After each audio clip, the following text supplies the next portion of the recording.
Ինչ է կարծում Ռոբերտ Քոչարյանի հայտարարություններին կարելի է անդրադառնալ թե ոչ, որովհետև այդպիսի կարծիքներ են հնչում, որ նա այս պահին այն քաղաքական ֆիգուրը չէ, որի հայտարարությունները պետք է քննարկել, մեկնաբանել, բայց սրանով հանդերձ ամեն դեպքում այդ մարդը հայտարարություն է արել, որ հայերի, հայկական իշխանությունների կողմից է հրահրվել Արցախյան 44-օրյա պատերազմը եւ մենք հրահրել ենք, սադրել ենք, անպագորգոր հայտարարություններ ենք արել, ինչն էլ առիթ է տվել, որպեսզի Ադրբեջանը հարձակվի։ Դուք ինչպես եք գնահատում, ինչ խնդիր է լուծում Ռոբերտ Քոչարյանը իր այս հայտարարությամբ։ Իրականում ես միշտ չի որ Ալբանիայի ներկայացուցիչների արտահայտած մտքերը վերլուծում եմ, ինչու այդպես,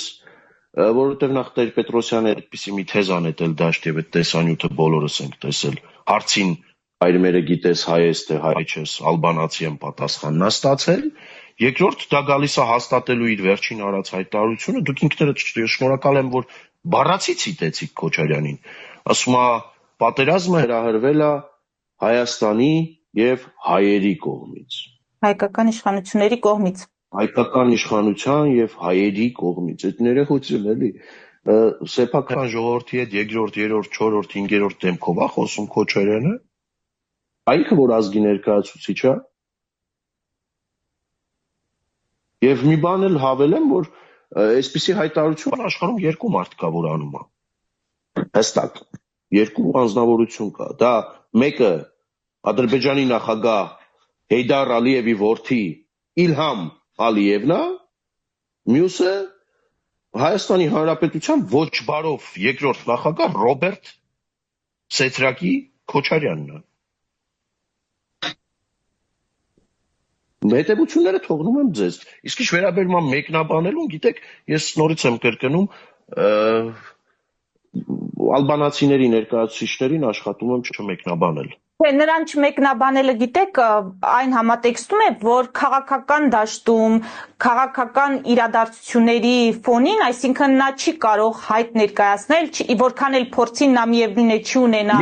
այն դերը եւ հավակնությունները նրա չեն բավարարվի քաղաքական վերադարձի իմաստով, այդ առումով եմ մեկնաբանությունները ասում։ Միանշանակ ես այդ մեկնաբանություններից շատերի հետ կհամաձայնվեմ եւ 2026 թվականին քանի գնայի մոտենանք դուք ինքներդ նաեւ դրանում կհամոզվեք, որ Սերժ Սարգսյան, Ռոբերտ Քոչարյան զույգը գուցե ընտրություններին իրենց դեմքով չմասնակցեն։ Այսպես Ռուսաստանից բերված վարձու ակտիվիստներ, Հայաստանի Հանրապետությունում նախկին շրջանում գեներալների կոշիկները պալպալացնողներ, պուպուշ դեմքեր, հանրությանը ոչ այնքան հայտնի, այս շրջանակների թիկունքում թաքնված, գուցե ընտրություններում հայտ ներկայացնի։ Ռոբերտ Քոչարյանը վաղուց եկեք ֆիքսենք, որ քաղաքական դիակ էր եւ Նիկոլ Փաշինյանի գործուն ջանքերի արդյունքում քաղաքական դիակի կարգավիճակից վերածվեց քաղաքական գործոնի։ Նույնը Սերժ Սարգսյան։ Ձեզ թվում է իրանք չեն հասկանում, որ ընտրություններում վերարտադրվելու կամ նույն այդ ընդդիմադիրների աշխատավարձով Նիկոլի մոտ ընդդիմություն աշխատելու այդ մանդատները ստանալու հնարավորություն ուղղակի չունեն իրենց դեմքով։ Եվ սրա մեջ կա ճշմարտություն, որ Գյումրիի օրինակով Հայաստանի Հանրապետության քաղաքացիներին պետք է մոլորեցնեն, ստանան կոնսենսուս-1, կոնսենսուս- Նիկոլ Փաշինյան իրավիճակ կամ քաղաքացիական պայմանագիր իրավիճակ եւ Գյումրիի օրինակով Հայաստանի Հանրապետությունում իշխանությունը զավթեն, իսկ Գյումրիի օրինակով իշխանությունը զավթելու պարագայում սիրելի հայրենակիցներ դուք շատ լավ կարծում եմ պատկերացնում եք, որ թե ինչ է տեղի ունենալու մեզ հետ։ Միութենական պետություն, գուբերնիա, դե այդ գուբերնատորի պաշտոնի համար էլ կարան, չգիտեմ, ռոտացիոն սկզբունքով պայմանավորվեն մի կես սռոկը Ռոբերտ Քոչարյան, կես սռոկը Սերժ Սարգսյան, այս զույգը իրար մեջ բաժանեն, սա է լինելու։ Ու այս հիբրիդային գրողները, այս սադրանքները, այս պետության ներսում ցնցումներ հրահրելու փորձերը, սրան է միտված։ ու էլի գալիս եմ իրավապահ համակարգին։ Էլի գալիս եմ իրավապահ համակարգին, որովհետև որևէ մեկս չի ուզում իր մաքուր ձեռքերը կեղտոտի, որևէ մեկը չի ուզում, հավաստիացնում եմ ձեզ, ոչ մեր արժե համակարգի մեջ է դա մտնում, ոչ մենք հարցերը այդպես ենք սովոր լուծել եւ սիրում լուծել, քավ լիցի։ Եթե երկրում կա իրավապահ գործող համակարգ, փառք ու պատիվ իրենց թող գնան գործեն։ Եթե այդ համակարգը կաղում է, հապաղում է, տեղում դոփում է, հանցավոր անգործություն է ցուցաբերում, արձագանքողի դերում է բացառապես, այդ դեպքերում, առանձին դեպքերում պետք է նաև իրավապահ համակարգին ժողովրդական լեզվով ասած տոկի տալ, որ իրենք էլ սթափվեն։ Որտե պետություն է սա ի վերջո։ Եվ որևէ մեկին, որևէ ռսահպատակ բաշի բոզուկի, եթե մտածում է, որ հնարավորություն է տրվելու Հայաստանի Հանրապետությունում Պուտինի կեղտոտ փողերը շրջանառության մեջ դնելով 2026 թվականին Հայաստանի Հանրապետությունը քարշ տալ միութենական պետություն կամ Հայաստանի Հանրապետության անկախությունից զրկել, չարաչար սխալվում են այստեղ իրենք։ Պարոն Մկրտչյան, ամեն դեպքում կխնդրեմ անդրադառնալ Եվրամիության հանձնակատարի Հայաստան սպասվող այցին, սրանից դուք կոնկրետ ակնկալիքներ ունեք։ Այցը թող լինի կհասկանանք, մինչև այդ այցը պետք է հասկանանք Նիկոլ Փաշինյանը ինչ է որոշում եւ ինչ կանի մայիսի 9-ի հետ կապված։ Այո, մայիսի 9-ի հետ կապված։ Ես ինքս խորը վերապահումներ ունեմ մայիսի 9-ի հետ կապված, կարծում եմ, որ չգիտեմ, այնտեղ Պակիստանի, Բելոռուսի, Ուզբեկստանի, Տաջիկստանի նորին գերազանցություն իզգոյացված Ռուսաստանի Դաշնության նախագահների կողքին ժողովրդավարական Հայաստանի Հանրապետության վարչապետը անելիք չունի։ Եվ սա կարող է հավելյալ անվտանգային ռիսկեր եւ սպառնալիքներ գեներացնել Հայաստանի Հանրապետության ուղղությամբ։ Էլի որոշողը իրենք են, որոշողը Փաշինյանը եւ իր քաղաքական թիմն է, եթե կորոշեն գնալ,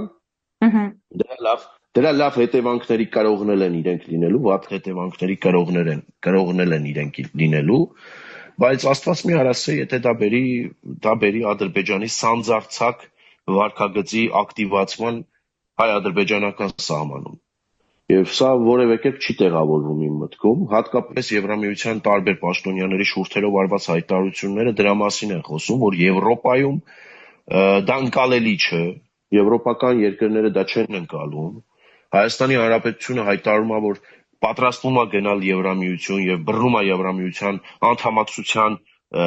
դժվար բարդ փշոտ ճանապարհը, բայց միևնույն ժամանակ գնում է միջազգային իզգոյ Վլադիմիր Պուտինի կողքին ինչ-որ պարադի մասնակցելու,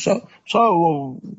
տարընթերցումների, տարընկալումների, անհասկացվածության մի հսկայական դաշտ է բացում մեր գործընկերների համար, պետք է սպասել տեսնել, թե ինչ հայտարարություններ կլինեն։ Իսկ դուք անձամբ ինչ եք կարծում։ Վստահաբար այս փոքրիկ միջանձնային տղայական բախումները այս ոհմակը կփորձի եվրոպացի մեր գործընկերների առաջ ներկայացնել իբրև վայրագություններ, բայց դա այդպես չի։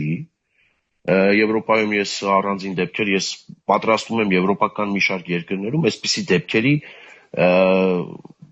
մոդելներ հրապարակել Facebook-յան էջում եւ մեր հայրենակիցներին խնդրել, որ տարածեն, դա նորմալ է, ժողովուրդ, մարդիկ են, մսից եւ արյունից դա նորմալ է։ Երբ որ դա պետք է ինչ հայտարարություններ կհնչեն Երևանում եւ Փաշինյանը առասարակ ինչ կորոշի։ Շարունակում եմ այն մտքին լինել, որ ի վերջո վերջին պահին Նիկոլ Փաշինյանի կորոնավիրուսի թեստը դրական արդյունք ցույց կտա եւ կորոնավիրուսով պայմանավորված գոնե թե Փաշինյանը կհրաժարվի Մոսկվա կատարելիք այցից։ Պարոն Մկրտչյան, ձեր կարծիքով, ձեր տպավորությամբ Նիկոլ Փաշինյանը դեռ որքան կարող է պնդել, որ արտաքին քաղաքականության հարցում վարելու է բալանսավորված եւ բալանսավորման քաղաքականություն եւ իրենց ձգտումներն այդպիսին են Էստոնիայի հայտարարությունը վկա, որ ասում է մենք բոլոր գործընկերների հետ չենք պատրաստվում հարաբերությունները փչացնել, հակառակը փորձում ենք հարաբերություններ կարգավորել, Եվրամիության հետ խորացնել, տարածաշրջանի երկրների հետ հարաբերությունները կարգավորել։ կհաջողվի երկար այս քաղաքականությունը շարունակել, ինչ է կարծում։ Դե գիտեք, Նիկոլ Փաշինյանը պետքա պատմությունից գոնե թե դասեր քաղի։ Սերժ Սարգսյանական Եվի քաղաքականությունը հիմա փաթեթավորվել, բալանսավորված եւ բալանսավորման քաղաքականության փաթեթի մեջ ու դա վաճառել միջազգային հանրությանը չի ստացվելու։ Եթե ես միշտ ասել եմ, ինչ ասել է բալանսավորված կամ բալանսավորման քաղաքականություն։ Բալանսավորված, եթե փորձենք առանձին վերցանել, հա, բալանսավորված քաղաքականություն վարում է Հայաստանի Հանրապետությունը հիմա արդյոք թե ոչ։ Ոչ, որովհետև Հայաստանի Հանրապետությունը հանդիսանում է ԵԱՏՄ անդամ, ՀԱՊԿ անդամ, ԱՊՀ անդամ, Հայաստանի Հանրապետության ռազմավարական գործընկերը փաստաթղթավորված շարունակում է մնալ Ռուսաստանի Դաշնությունը։ Բալանսավորման քաղաքականություն վարում է Հայաստանի Հանրապետությունը թե ոչ։ Այո, բայց կիսատ պռատ։ Կիսատ պռատ։ Որովհետև այո, հավանություն ա տվել Եվրաքվե նախաձեռնության բերած օրինագծին, Հայաստանի Հանրապետությունը հայտարարել է պաշտոնապես արդեն խորհրդարանում ընդունված օրինագծի համաձայն, որ բռնում է Եվրամիության անդամակցության ճանապարհը եւ ամեն ինչ պետք է անի այդ ուղղությամբ, բայց էլի գնում ենք բալանսավորված քաղաքականության հետևանքներին, Հայաստանի Հանրապետությունը շարունակում է ԵԱՏՄ անդամ մնալ, Հայաստանի Հանրապետությունը շարունակում է ՀԱՊԿ անդամ մնալ, Հայաստանի Հանրապետության վարչապետը շարունակում է մայիսի 9-ի հաղթանակի զորահանդեսը Մոսկվայի Կարմիր հրապարակում Վլադիմիր Պուտինի եւ դիկտատորների կլուբի մյուս անդամների հետ գնալ եւ նշել։ Հիմա բացատրեք ինձ խնդրում եմ, որտեղ է բալանսավորված քաղաքականությունը, որտեղ է բալանսավորման քաղաքականությունը։ Սա Սերժ Սարգսյանական գավառական շուստրիությամբ Եվի քաղաքականությամբ բալանսավորված եւ բալանսավորման բառերի մեջ թաքնված քաղաքականության նոր մոդելավորումն է։